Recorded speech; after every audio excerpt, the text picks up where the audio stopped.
Good day everyone, my name is Alif Azril, my metric number is MC23102527 and I'm going to talk about background of study course-ships.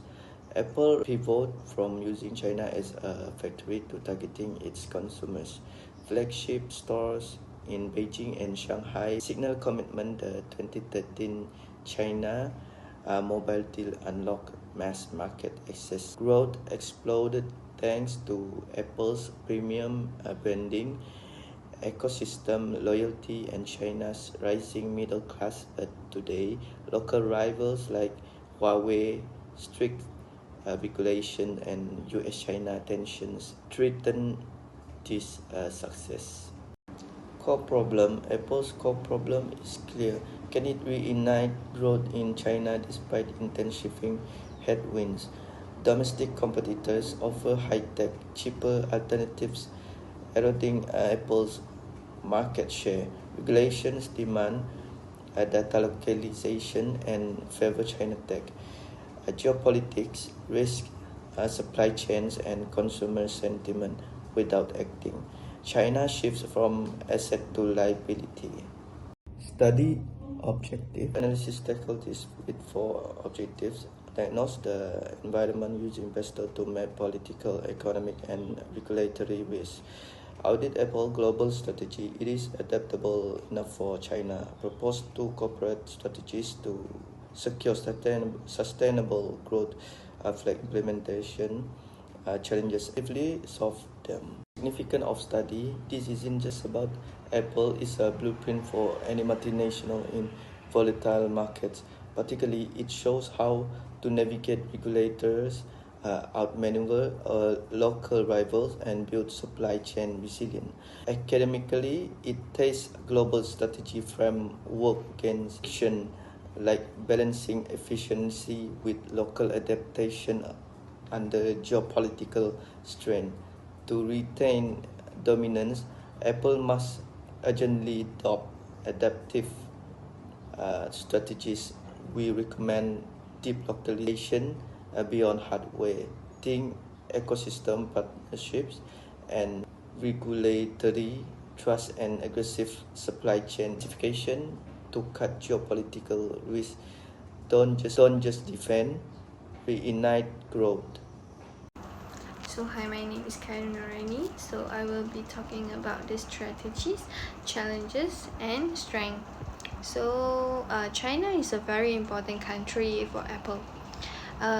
It's not only a big market to sell iPhones, but also where most of Apple products are made.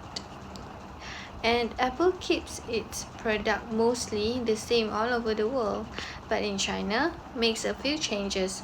For example, it supports local payment apps like Alipay and WeChat Pay. It also removes features like group FaceTime to follow China's rules.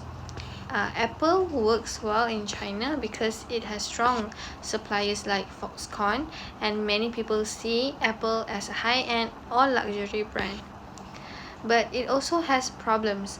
China brands like Huawei and Xiaomi are strong competitors.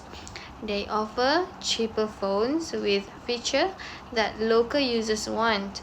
Also, Apple's system is very controlled, which makes it slower to adjust to local needs. So I will move on to the next slide. Yeah. Okay, so how about outside factors and future direction? So Apple also faces many outside pressure in China. There are political issues between the US and China. China has strict laws, so Apple must follow, that include keeping users' data on servers in China. More Chinese people can now afford iPhones, but price is still a concern. At the same time, national pride is growing and people support local brands more. Companies like Xiaomi and Oppo are improving fast, especially in 5G and camera technology. Apple has started some recycling programs in China, but there is still more to do for the environment.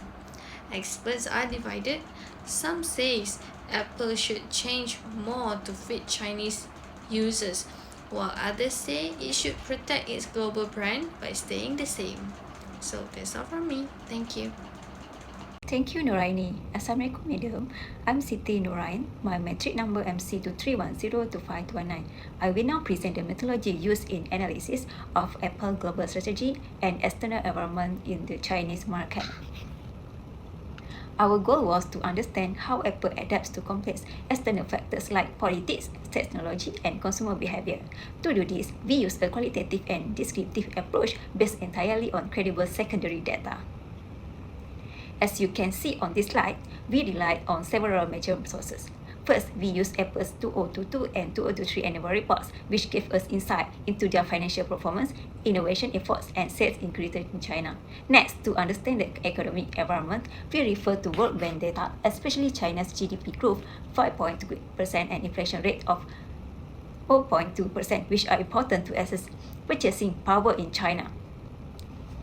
We also use Statista and Euromonitor, which provided us with valuable data and smartphone usage, 5G adoption, and evolving consumer preference in China's tech sector. Moving on to the second part of our methodology. To strengthen our analysis, we look at academic case studies that explore Apple localization strategy, including how they have adapted their products and branding for Chinese consumers. We also refer to OECD reports and Chinese regulatory database to evaluate legal and environmental challenges, such as data privacy laws and carbon neutrality goals.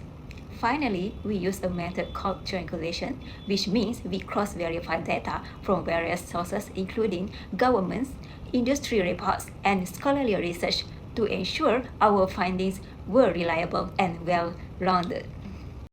I am Nur Fatih Hidayah. I'll be presenting a brief PESTEL analysis of Apple's operation in China. Let's begin with the political environment. Ongoing tensions between the US and China, along with strict regulations, have had a significant impact on Apple's operation. For example, Apple is now required to store Chinese users' data on local servers, which has raised privacy concerns internationally. The second one, economically, China's performance is relatively strong, with a GDP growth of 5.2% and low inflation in 2023. This benefits Apple's premium positioning in the market. However, price sensitivity, especially in smaller cities, still poses a challenge as local brands offer more affordable alternatives. Moving to social factor, Apple is considered as a status symbol, especially in urban China. This helps drive demand among middle and high-income consumers. However, there is also a rising sense of nationalism, which leads more consumers to support local brands like Huawei. In response, Apple has localized some features like integrating Alipay and WeChat Pay to better fit China user preference. Okay, now let's move on the technological side. Chinese consumers are very quick to adopt new tech such as 5G and AI. Local competitors like Xiaomi and Oppo are investing heavily in R&D, which means Apple must continue to innovate rapidly to stay ahead. Number 5. Environmentally, Apple has introduced recycling and trade-in programs in China. Still, its local environmental efforts lack visibility, and aligning with China's carbon neutrality goals is becoming more important than ever. Finally, from a legal perspective, Apple has had to modify certain features like disabling group FaceTime to comply with China's digital laws. Balancing these local laws with its global privacy values remains an ongoing challenge. Hello, my name is Muhammad bin Faizal. Today I will present about evaluate the company current global strategy. First one is Apple global strategy is primarily built on three powerful pillars: simplicity, innovation, and adaptability. These core values are not just part of Apple branding, they are deeply embedded into the product design, customer experience, and corporate philosophy. Second is balance between standardization and localization. And key strength of Apple global approach is its strategic balance between standardization and localization. One hand, standardization ensures a consistent and recognizable brand across in the world.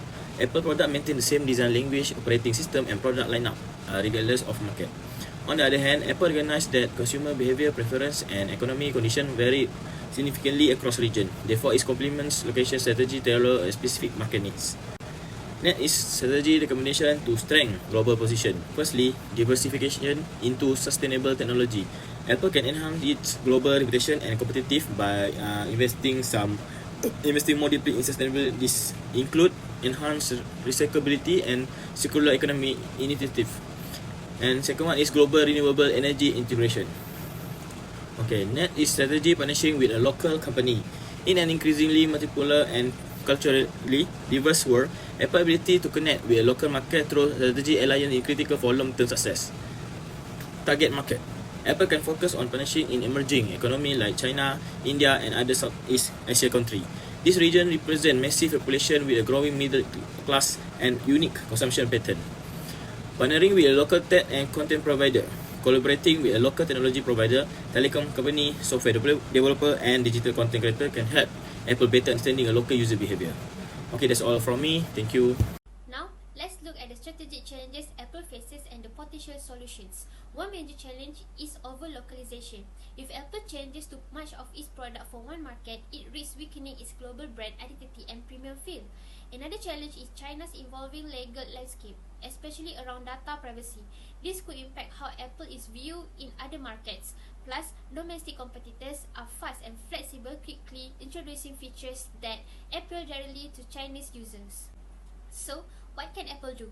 First, it needs a balanced localization strategy. This means adapting important features like local payment option without compromising the overall Apple experience. Second, Apple should improve transparency, particularly around data handling in China, by issuing regular updates and allowing third-party audits.